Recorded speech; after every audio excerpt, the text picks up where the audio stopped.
హుజూర్ నగర్ నియోజకవర్గంలో బీఆర్ఎస్కు లీడర్ కరువయ్యారా? ఆ పార్టీ నడిపించే నాయకుడు లేరా అంటే అవుననే సమాధానమే వస్తుంది. సూర్యాపేట జిల్లా హుజూర్ నగర్ ఇన్ఛార్జిగా ఉన్న సైద్ రెడ్డి బీజేపీలోకి జంప్ అప్పటి నుంచి కొత్త ఇన్ఛార్జిని ప్రకటించలేదు. దీంతో కేడర్లో అయోమయం కనిపిస్తోంది. ప్రస్తుతం బీఆర్ఎస్ పరిస్థితి ఎలా ఉంది? హుజూర్ నగర్లో కారు పార్టీ నడిపించే లీడర్ కరువయ్యారా? అక్కడి గులాబీ సంగతులేంటి?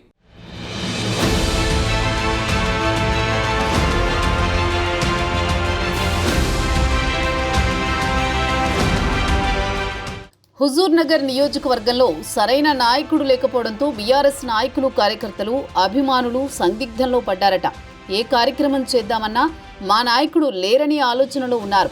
హుజూర్ నగర్ నియోజకవర్గం కాంగ్రెస్ కు కంచుకోట. అనుకోకుండా శానంపూడి సైద్ రెడ్డి రాజకీయాల్లోకి వచ్చారు.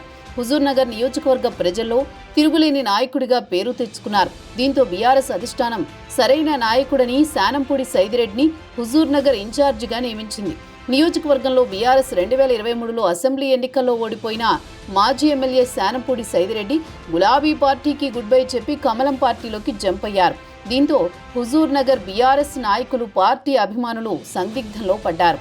పార్టీని నడిపించే సత్తాగల నాయకుడి కోసం ఎదురు చూస్తున్నారు.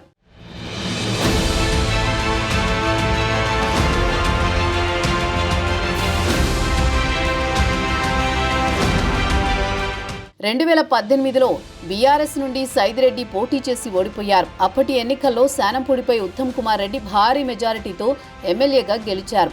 ఆయన నల్గొండ ఎంపీగా పోటీ చేయడంతో ఎంపీగా కూడా గెలిచారు. ఎంపీగా, ఎమ్మెల్యేగా 2 చోట్ల గెలవడంతో ఎమ్మెల్యే పదవికి రాజీనామా చేశారు. దీంతో ఇక్కడ మళ్లీ ఉప ఎన్నిక వచ్చింది. 2019లో ఉప ఎన్నికలు వచ్చాయి.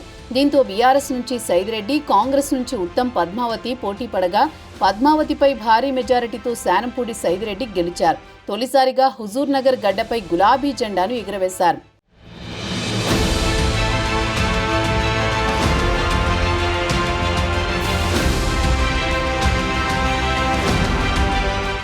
దీంతో బీఆర్ఎస్ నాయకులు, కార్యకర్తలు సంబరాలు జరిపారు.